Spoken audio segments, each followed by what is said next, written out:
Welcome, everyone. Thank you for joining us for today's webinar. I'm Jackie Stennett, the Vice President of Academy Women. For 2021, Academy Women's Career Workshop has joined forces with our award-winning eMentor program to bring you a monthly webinar series. For those who have attended a past in-person career workshop event or an online eMentor webinar, the 2021 series will continue to provide insights from subject matter experts and thought leaders who will share their knowledge on a broad array of topics designed to support the professional and personal development of military leaders, as well as provide opportunities for those in career transition to connect directly with top-tier, military-friendly employers.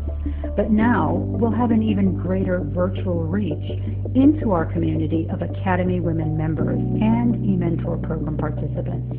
We have an amazing lineup planned, so let's get started.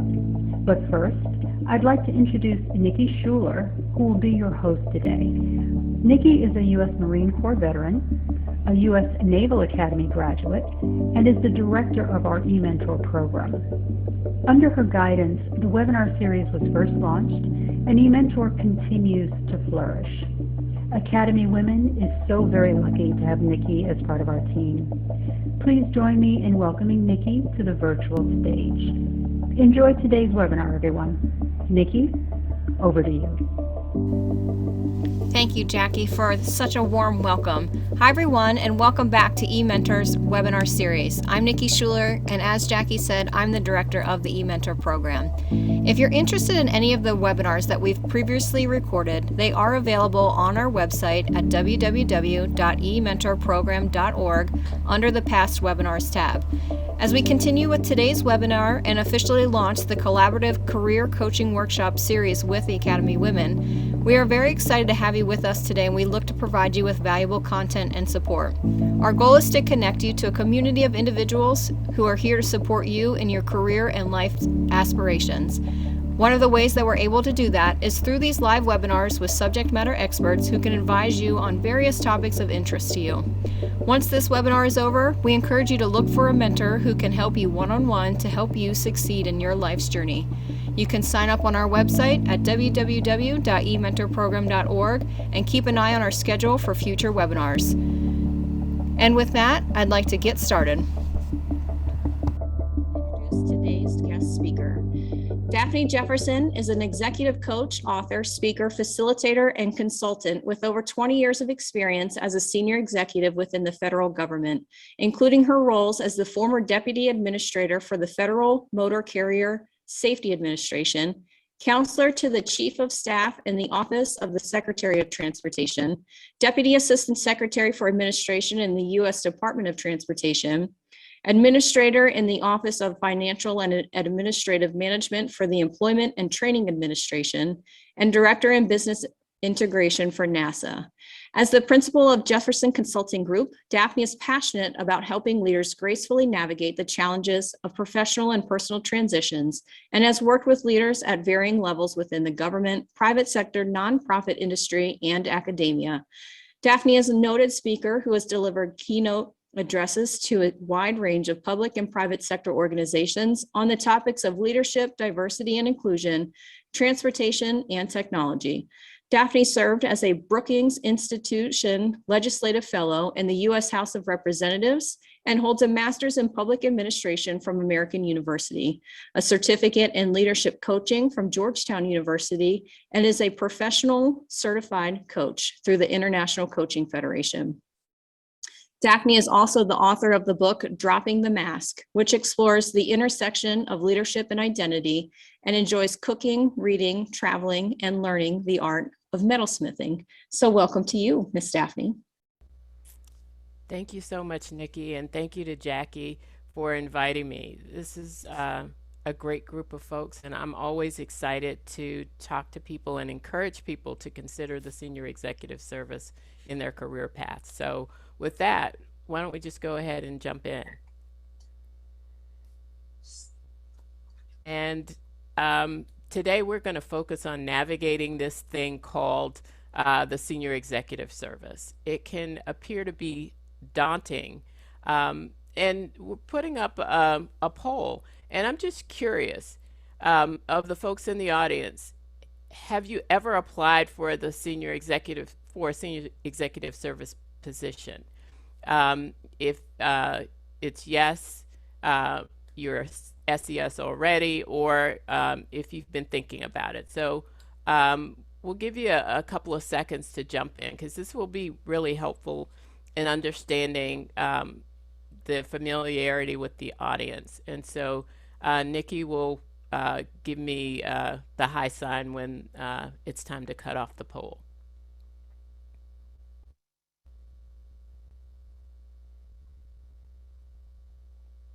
And as we wait for the poll results, okay, it looks like the majority, 89%, have not applied for or looked at the senior executive service.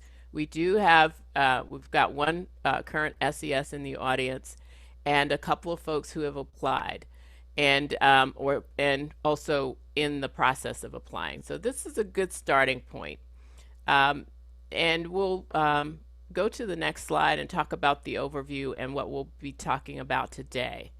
Going to take a moment to talk about what is the SES, or the Senior Executive Service. And I'll use SES for brevity.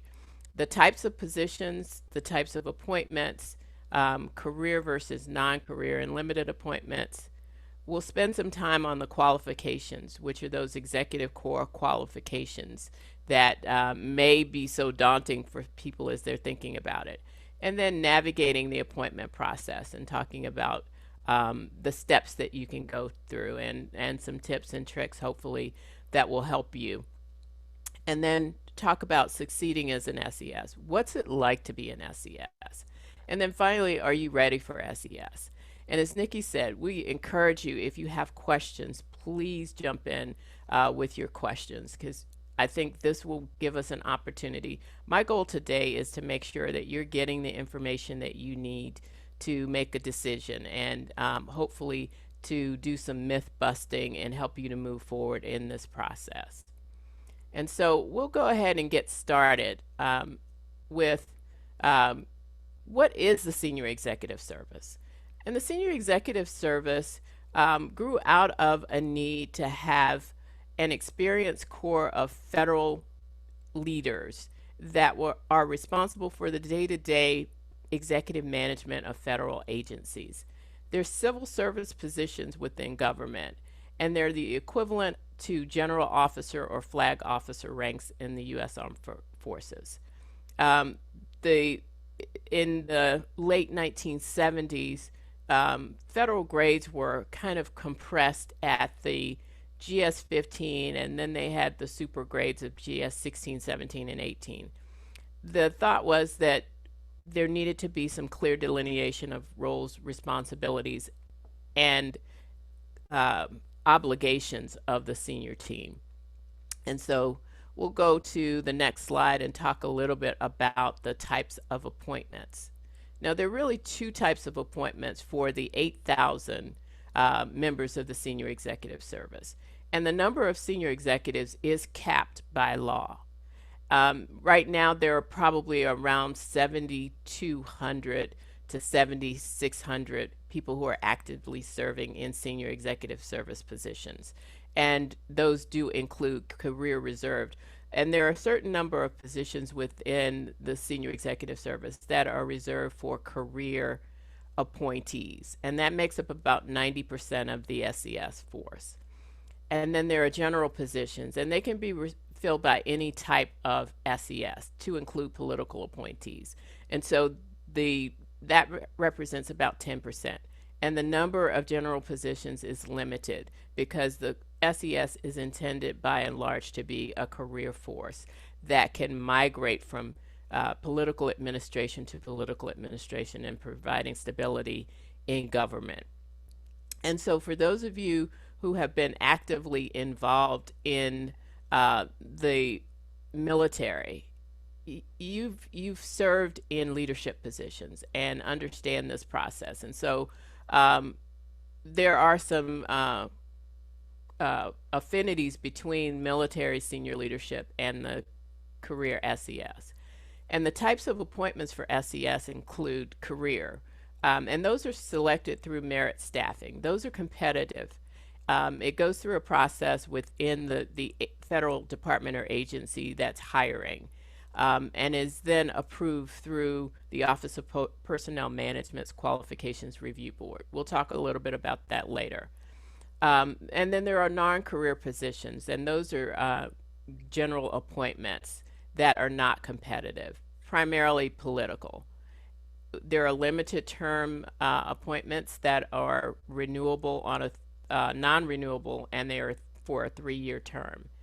And then the smallest percentage are limited emergency appointments that grow out of an exigency of the government's need. For example, 9/11 created the need for standing up new processes, and there have been a few of those really major emergencies during major storms like Katrina and the storms that hit Florida and the Gulf a few years ago. And the total number of those appointments is limited to 5% of the total SES government wide. And so our focus really is around these career appointments and what you can do to qualify for those career appointments. And so on the next slide, we'll go into a little bit more detail. And as I said, the initial appointment has to be competitive. The Executive Resources Board in each agency was established by law to oversee and to participate in this merit staffing process. It grew out of a need for equity and to have a greater oversight into these key positions. And the process includes widespread public announcements. That's Usajobs. And if you're not already familiar with Usajobs, Usajobs does a really nice job of, one, highlighting the senior executive service positions that are available, but it also provides you background and information on the application process. So I would urge you to, if you are not already, to please get familiar with that. And then within each agency or department, the Executive Review Resources Board is usually made up of very senior SES in the department or agency, to include political appointees. I had the experience of serving on the Executive Resources Board for the Department of Transportation at one point, and we got to see all of the candidates from the different agencies and to assess qualifications, to focus on the need for diversity and bringing in new talent and all of those kinds of things. And then the Executive Resources Board makes a recommendation to the selecting official. In most instances, it's usually the secretary or the deputy secretary of that particular department. And then once the initial selections are made, that goes over to the Office of Personnel Management for a new SES, and they go through a Qualifications Review Board, and then an initial appointment is made. And every SES serves an initial 1-year probationary period. And that during that probationary period, the suitability for SES is further assessed. And at the end of that probationary period, you have career status, which means that you never have to go through this initial round of Qualification Review Board again. You can move from agency to agency, and your qualifications have already been certified. And so next slide. When we talk about non-career and limited appointments, there's really no competitive process in place. The Office of Personnel Management does limit these positions, however, and the agency or department head or their designee has to approve the qualifications of the candidate. And at least 70% of positions government-wide must be filled with individuals with 5 years or more current continuous service immediately before SES appointments. And so what that means is they're looking for career stability, but they also look at things like military experience, leadership experience. And so for this group, I would expect that you would all meet or come close to this. And if not, there's still opportunities for those who meet the qualifications but may not have that 5 years to still be appointed as SES. And so on the next slide, we'll dig a little bit deeper into qualifications. And you'll hear over and over again, executive core qualifications are those things that are required for entry into the senior executive service. And the executive core qualifications, we shorten them. Everybody's got an acronym, but most commonly it's ECQs. You'll hear that and understand and grow to know and love the ECQ process as you go through. And the Office of Personnel Management has identified 5 essential core qualifications that are designed to help build a strong, stable, customer-focused, results-oriented government leadership. And the ECQs are an assessment of executive experience and potential, not technical qualifications. The Senior Executive Service was originally intended to be a mobile group of executives that could go into any department or agency and fill a leadership void. Over time, a number of positions require certain technical qualifications, but for the most part, the ECQs are really about those initial executive qualifications, not your technical expertise in a given area. And success as an SES requires that you have all of the ECQs and be competent in all of those.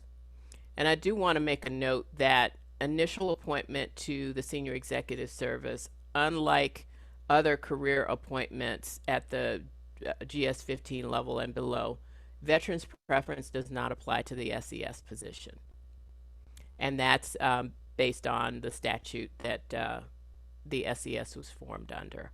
And so people internally and externally compete equally. And so as we take a deeper dive into understanding the executive core qualifications, there are 5: leading change, leading people, results driven, business acumen, and building coalitions. And leading change is really about organizational vision and being able to set a strategic vision for the organization and to adapt to the continuing change that happens in the environment. Leading people is focused on building an inclusive workforce and fostering the development of the team and facilitating cooperation and teamwork. Results driven is about meeting organizational goals and customer expectations, and about decision making and using analytical tools to be able to make the best decisions on behalf of the government. Business acumen is really focused on managing 3 things. It's human resources, it's financial resources, and it's really about technology.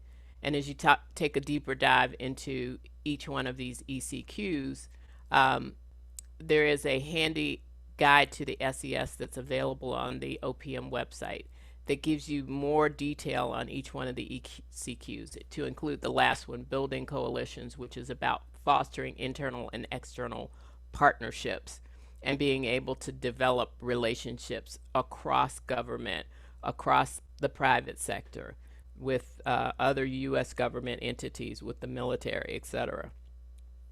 And so there's pages and pages of detail, but each one of these ECQs has competencies that are associated with it. And the approach that I've taken over my career as I've started applying for SES is to really get familiar with the ECQ process, what they mean. And then we can talk about on the next slide how you can apply an understanding of the executive core qualifications to navigating this SES process. Now, the initial SES process, the first step is the application. And then Once you're through an initial screen of the applications, agencies and departments schedule structured interviews where you'll come in and interview with a panel.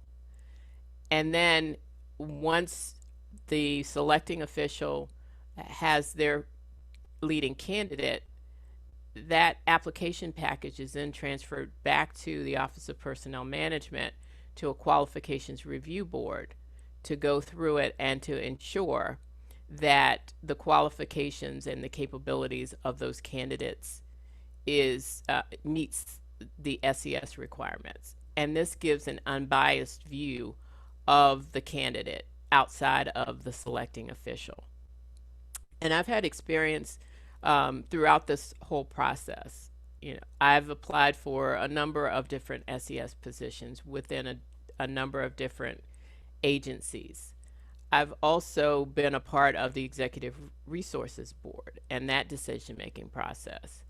I've been on a number of SES interview panels, as well as having served on as a volunteer on the OPM Qualifications Review Board. And so the piece to start with is really tackling this SES application. And most vacancy announcements, when they'll tell you the position, the agency or the department, give you an idea of the duties and the responsibilities, what they're looking for. Every SES application requires some reference to the ECQs. And there are three methods. You'll see the traditional method, which is the long-standing process of applying for SES. And that involves really a 10-page write-up, 2 pages for each one of the ECQs, explaining how your experience meets those qualifications. There's a shorter version, which is an accomplishments record, which is a resume plus a short write-up. And then the resume based is a 5-page resume that's more geared towards supporting people coming from the private sector or from outside of government. And it also includes the need to address the ECQs. And so the process that I've always used for thinking about ECQs and how does my record, how does my experience fit in? Laying out each one of the ECQs, leading change, leading people, results driven, building coalitions, all of the ECQs, and then starting to think about the types of experience that you've had that demonstrated executive level leadership, regardless of the grade, regardless of the position, and understanding, did I lead a significant change within my organization, or going through restructuring, downsizing, all of those things that could fit into leading change? Have I had the opportunity to develop teams, to put in new training structures or new ways of doing business, leading people? Have I, what are the results that I've accomplished? Did one of my projects yield a certain amount of results, either saving dollars or time, efficiency, reducing the staff requirements, whatever those things may be, building coalitions, or being results driven, business acumen? Do I understand budget, finance, how the resources flow in and out of a program or a project? And then to kind of move into a structured way of approaching it, OPM has developed a model that helps you lay out your experience in such a way that it helps the various levels of review understand your qualifications, the context you were operating in, and how they demonstrated executive potential.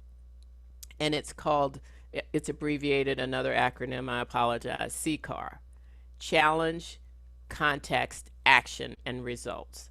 The challenge. What was the issue? What was the compelling thing that you were addressing? Setting a context. Why was it important? Why did it matter to your agency, your department, to your battalion, whatever those things are? Action. What did you do? And then the result. What was the outcome? And applying it to your experiences gives you an opportunity to really dig in and to understand and to be able to quantify your executive level experience and potential. And then the structured interviews vary from department to department, but they're really all about who are you as a leader, and to dig a little bit deeper into the experiences that you've written in your ECQs. And going through that interview process, and there may be several levels within a department, because SES are key positions. There are very few of them.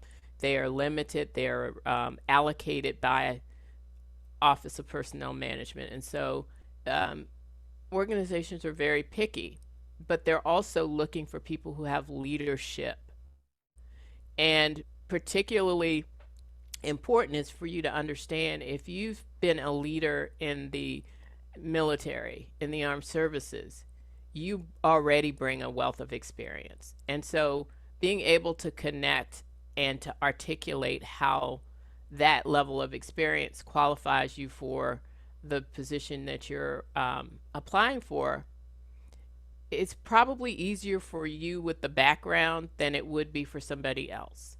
And so thinking about, the challenges you faced, what was the context, action, results, will help you to feel better about your experiences and getting them written down. And then the Qualifications Review Board is the last step in the process. Once the tentative selection is made, the interviews within the department are done, the Human Resources Organization and the executive resources group within each agency or department puts a package together, the justification, and sends it to the Qualifications Review Board. And the Qualification Review Board meets about once a month. And it's a group of senior executives with OPM staff supporting them.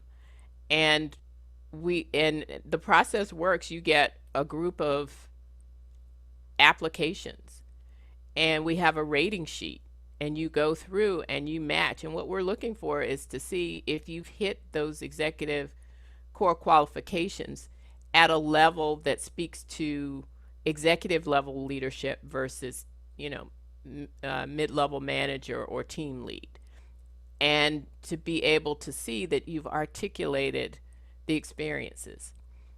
And then the QRB comes back together to say, yes, this meets the qualifications. And at that point, the Office of Personnel Management will certify you. On occasion, those resumes may not meet the qualifications, and the QRB will reject that certification. And it goes back to the agency or department to make determinations about rewrites, updates, and all of that. And so it's the no doesn't necessarily mean no forever. It may be it needs rework. But the first and most important thing to focus on, I think, is thinking about who you are, your experiences, and how you would articulate it in the resume process. And then once you get through all of that, you successfully meet the requirements of the QRB, you're certified, and you're selected for your first SES position. If we can go to we can talk about what that first year looks like. The first year is really, it starts with onboarding, raising your hand, taking the oath of office, developing and understanding the SES performance plan. The performance plans for the senior executives are different from the people that you manage at the GS-15 and below level. SES performance plans are on a fiscal year basis. They are results driven.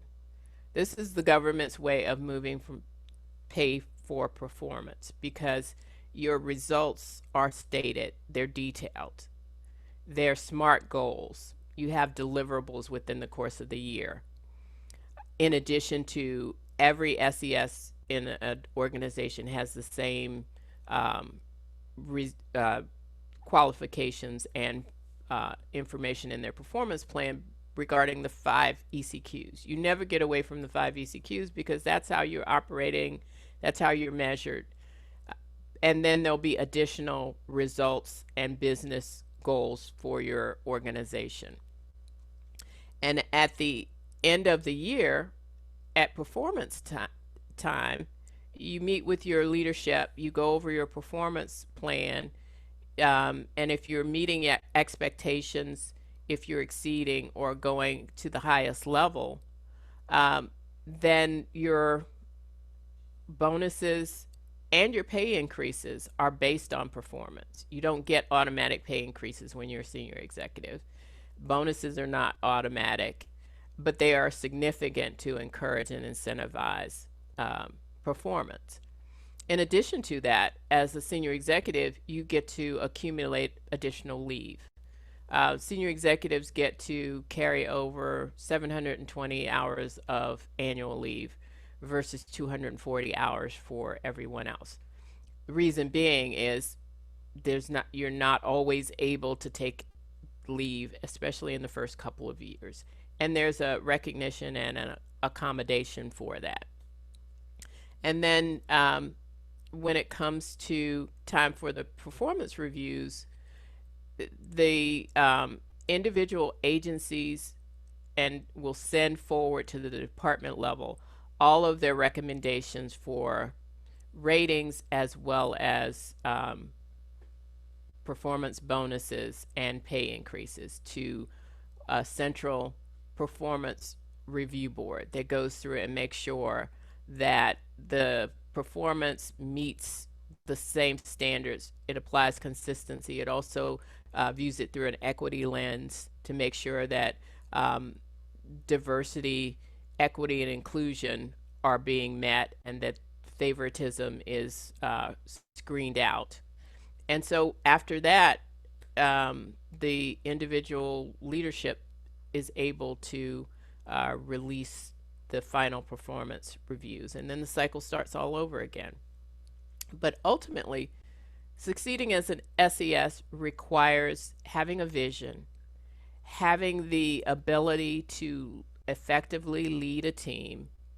An additional layer is collaboration and cooperation across departmental, even across governmental entities to be able to meet the mission, to understand that you're the senior representative for your agency or your organization,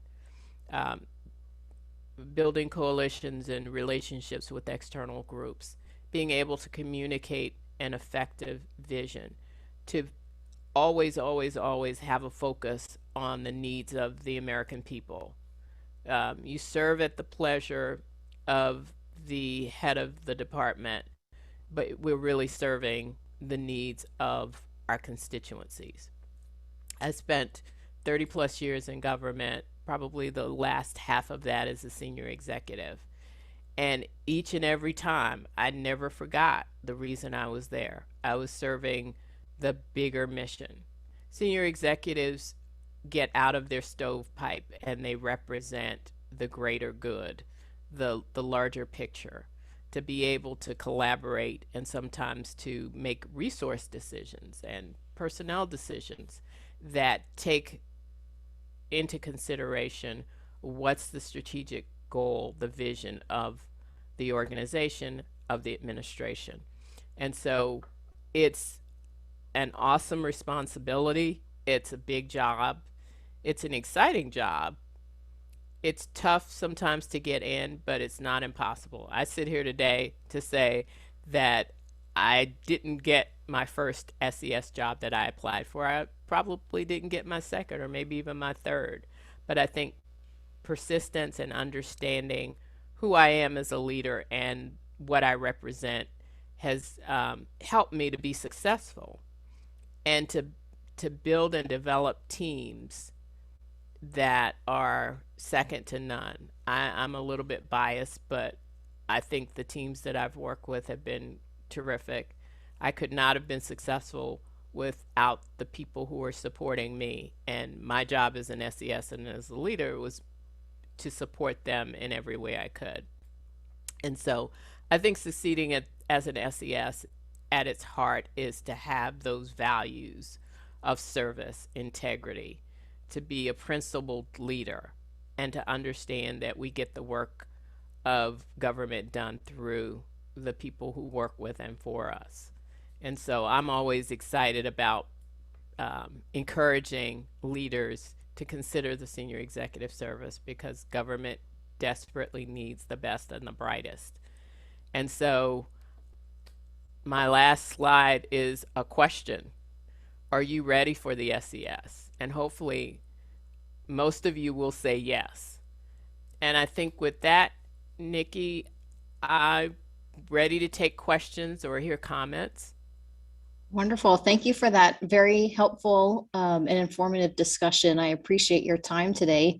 We do have some questions already lined up from our audience, and I just wanted to take a moment to remind folks, go ahead and send any questions that you have in via that Q&A tool so that Daphne can answer them today. It's a great time and an opportunity for folks to tap into the unlimited knowledge that you have, for sure.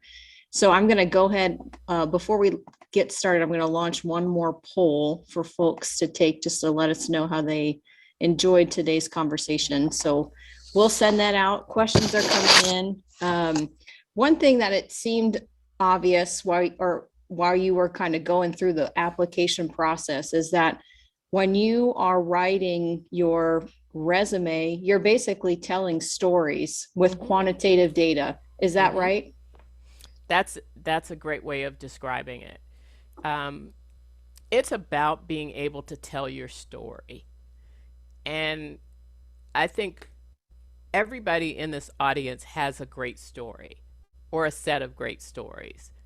And think about what you talk about when you think about, some of the highlights of your career, or some of the things that stand out the most for you, where you really had to dig deep and were challenged and had to be creative or come up with different solutions, or even to weather some disappointments.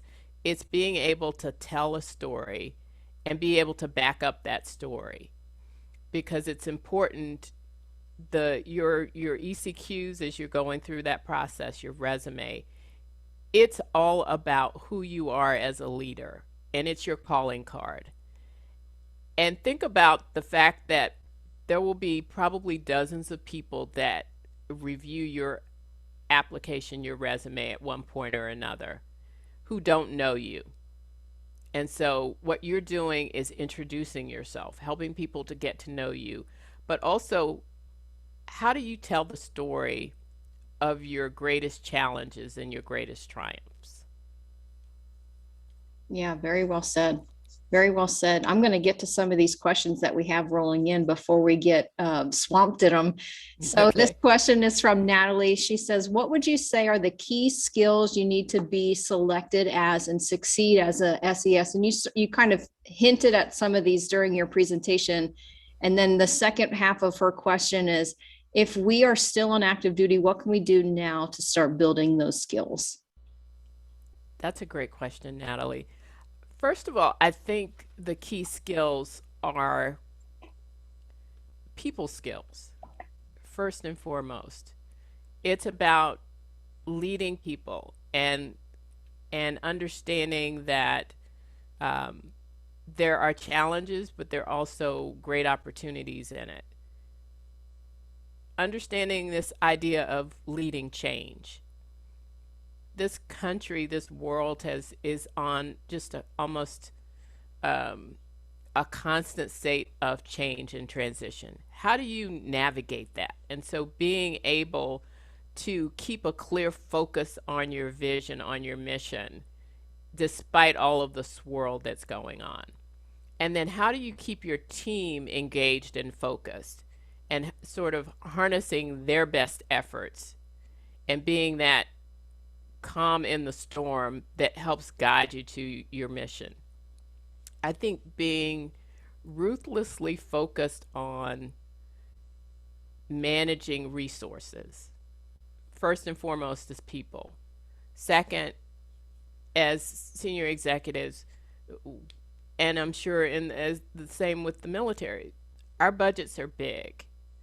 We talk about millions and billions as though we were talking about our own checkbook, but never forgetting that there's also an increased responsibility and scrutiny. And so I think having the people skills, having the ability to maintain a strategic vision despite everything, and being able to effectively manage resources. And you don't have to have the technical competencies. I was deputy CFO at NASA for a while. And before that, I was an air traffic controller. So it was not about me knowing debits and credits as much as it was on how do we get the best out of people? How do I rely on my team? How do I build relationships? And so those are kind of the key skills, I think. If you're still in the military, understand that the work you do every day is leadership. And so with a strategic eye on, here are the ECQs. Where am I strong already in these ECQs? Is it leading people? Is it leading change? Are there areas where I'm not as strong? Some people don't necessarily have to deal with budget or finance or technology. And so as you think about opportunities to maybe work on a project, do some details, figure out where you may have some gaps, and that's where you target your development while you're still in the military. Very good. Thank you. Spoken as a true leader there for sure. James has a question, and his question is, I've heard that military members who want to make the leap to SES, it's easier for 06s versus 05s to make that leap more successful. Is that true? I think it depends on the individual. The senior executive service, if you're a career person in the GS system, you can go from a GS 14 to an SES. You don't have to go from a GS 14 to a GS 15. So that's kind of probably the equivalent. And then, because I've seen GS 14s who have such strong leadership and executive level leadership, both inside and outside of government, that have been able to do it. I think it's important, no matter whether you're an 05 or an 06, think about, have I had these experiences of working on major projects, leading big teams, doing work across governments, or working with civilian agencies and that can build those capabilities. And I think that's probably the bigger difference than the difference in the rank. Got it. Thank you for clarifying that. We had several questions related to rank and to GS levels prior to applying to SES. So you addressed a lot of questions there. Nancy asks, is there a mandatory retirement age? And if so, at what age should one stop applying? There's no mandatory retirement age. In fact, at the SES level, no. There's certain, I was an air traffic controller for 17 years, and there's a mandatory retirement age until you move into management or leadership. But once at the SES level, no. There are SES who are in their early 30s, and there are SES who get their first appointment in their 60s or later. It just depends on, one, your energy level, your qualifications. Nobody better ever ask anybody their age in any of this process, or even try to guess. And that's one of the reasons you have so many different layers, because it doesn't matter. If you've got the qualifications, the experience, and the ability to do the job, I think having past that 60 mark. I think there's some benefit in being a little bit older, as well as seeing some people who have come in in their early 30s who bring a wealth of energy and capabilities that it balances out the scale. Very good. Just a reminder to folks, if you've got questions, send them in via that Q&A tool, please. And please participate in those polls. It's really helpful for feedback for us to keep continuing to improve in the future. This next question is, as I have begun exploring SES announcements, I've seen an additional requirement for technical qualifications. What is your advice on how to best address these additional statements that are required? Yeah, I'd say at least half, if not more, of SES announcements will have technical qualifications, probably more. Some of, and the thing with the technical quals, I would say, focus your storytelling and your writing chops on the ECQs, but don't forget the technical qualifications. And the technical qualifications, really focus on making sure that you're addressing what they're asking for. And then you can even use that CCAR model, the challenge, context, action, and results for the technical qualifications as a way of validating that you have that experience. But pay close attention to what they're asking for. The difference with ECQs and the technical qualifications, the technical qualifications are not reviewed by OPM or the Qualifications Review Board. They're strictly focused on the ECQs. And so in the initial phases, as you're going through the screening process at the agency or department, and then within their interview process and the executive resources decision making, they will look to make sure that you're meeting the ECQs. But when it goes over to OPM, that's strictly an agency function. OPM is looking to make sure that the core SES meets all of those qualifications. And so when in doubt, I would say don't focus as much on the pretty storytelling with the technical qualifications. Just make sure you're meeting the qualifications and you're nailing down how you meet those qualifications. And I should back up a little bit on the ECQs, especially on the long format, the 10-pager. For the most part, you'll only have enough space to focus on one or two experiences to give the right level of detail. On the technical qualifications, you may want to have more than a couple. There may be 2, 3, 4 different things that you could put in there to meet it. But on the ECQs itself, it's the storytelling. It's making sure you have the context model, the CCAR piece, and that you're hitting the details on the ECQs.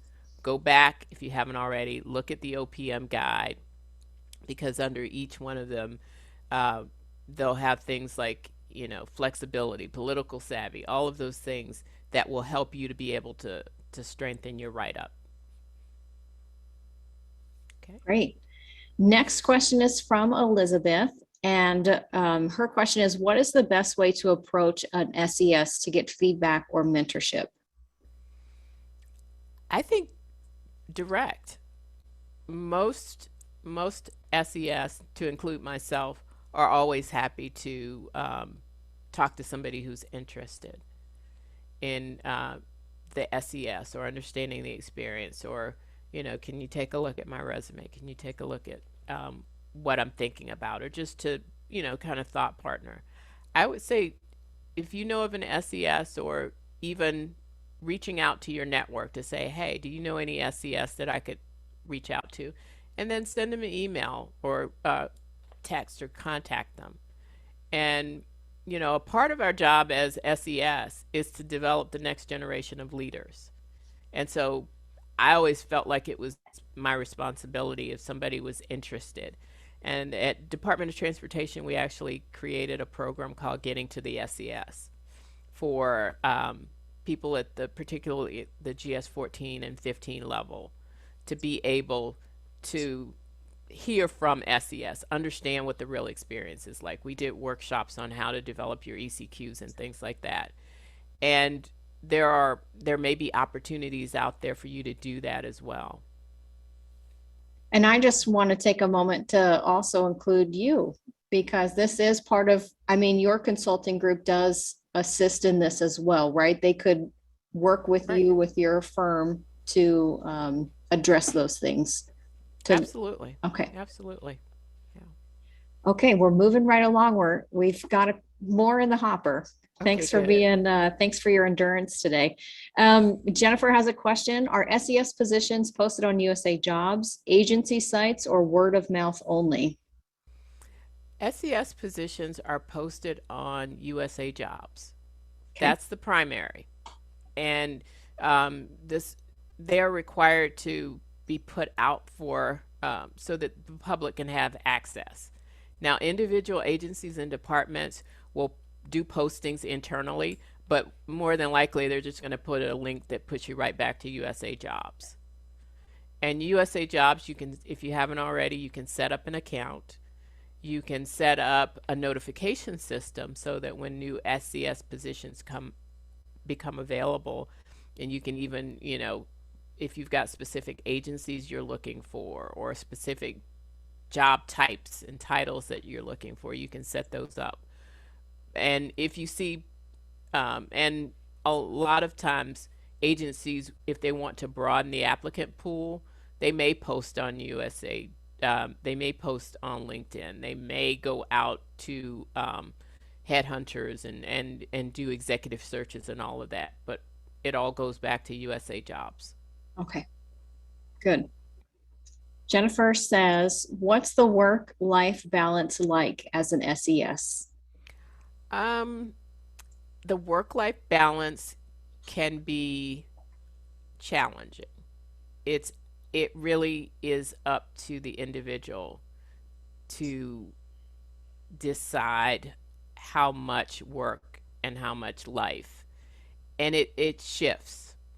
I will say that depending on your job function in your agency, there are busy periods when the work life, when the home life may need to take a back seat.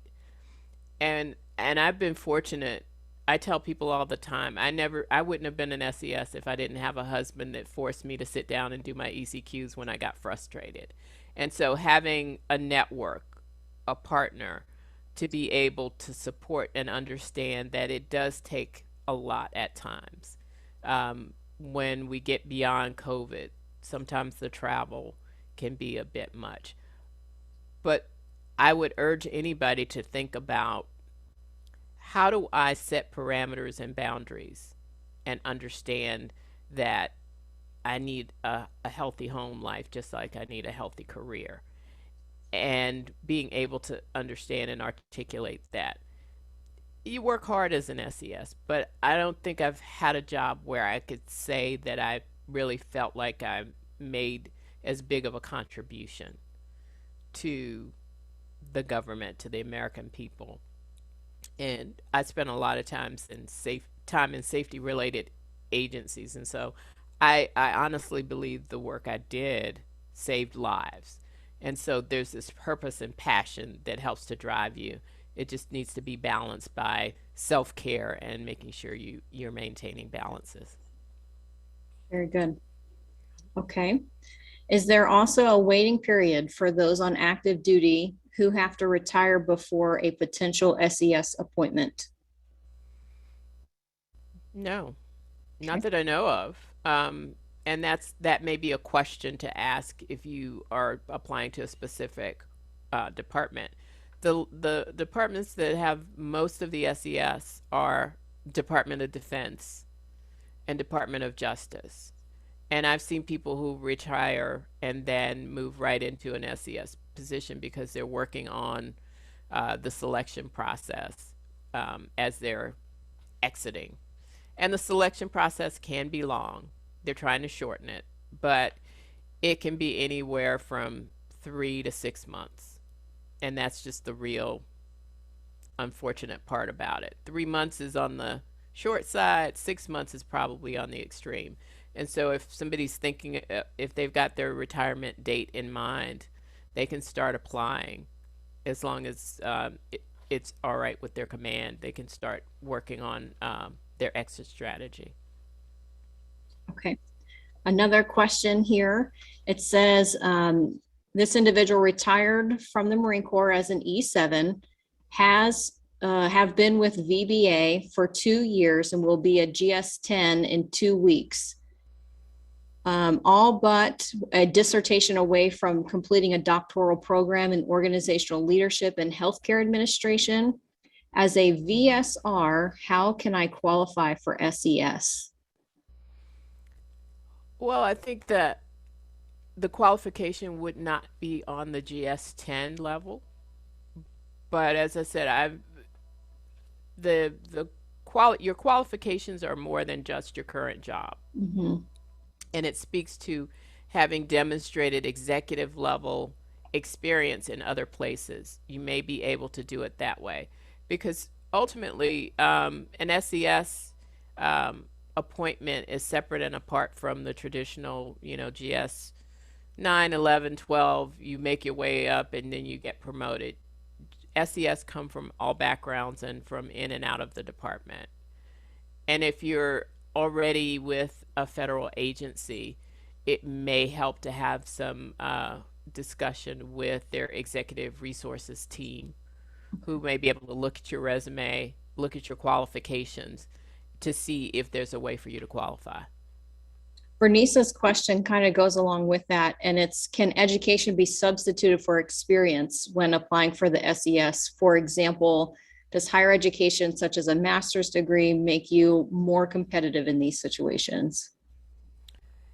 The answer is not in and of itself. Okay. Just having an advanced degree, because a large percentage of people in the SES have advanced degrees. You need to demonstrate that executive level experience, not just through, and it can't be done just through the education process. Okay, 2 questions left, Daphne.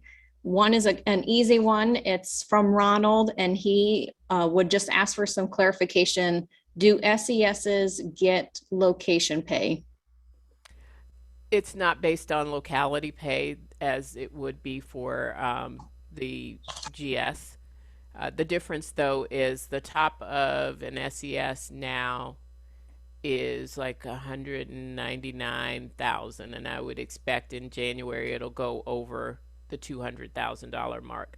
The SES beginning of an SES is somewhere in a mid GS 15 range, and then it goes up to the statutory limit. And they don't consider locality pay with that, because you can move around and still be at that level. But the goal is to make it significant enough so that locality pay wouldn't matter. Okay. And then a last question from me. Can you talk about, you were saying, if I remember correctly, there are 8,000 members or appointees to the SES. What is that community like? Is it close knit? Are you there for one another? Just talk about that aspect.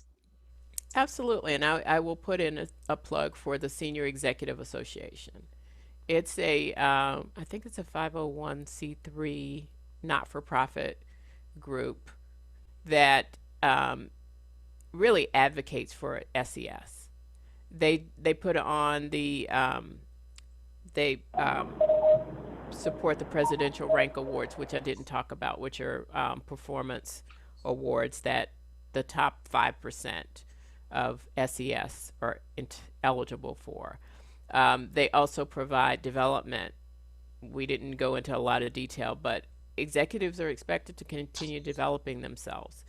And internally within each one of the departments and agencies, the SES core, are, for the most part, are close-knit. Those are close colleagues and become friends, and you work together on cross-departmental and even cross-government teams, and so you get to know and respect and build a significant network. I think I was most successful as an SES because I had a network of SES colleagues that I'd worked with at NASA, at Department of Labor, within the various parts of Department of Transportation and FAA, and then out other government agencies from the Office of Management and Budget, OPM. We work with Department of Defense and all of those. And so you do have a collegial environment with the SES because there are few of you. There are not that many. You know the exact number of SES throughout each one of the departments, and they support each other in a very strong way. And then the Senior Executive Service brings people from across government together. Wonderful. Thank you so much for your time, Daphne. It was just wonderful. And thank you for just taking so much time to demystify this. It's a different way to continue to serve in the federal government. And there's so many unknowns, and we had a great audience that asked a lot of questions. And so I just wanted to say thank you so much for your time and all that you do for the military community. We appreciate you. Thank you so much for the invitation, and good luck to everybody who's interested. And if anybody on the call wants to reach out, I'm happy to have a chat. Thanks, Daphne. So with moving on, I'm going to go.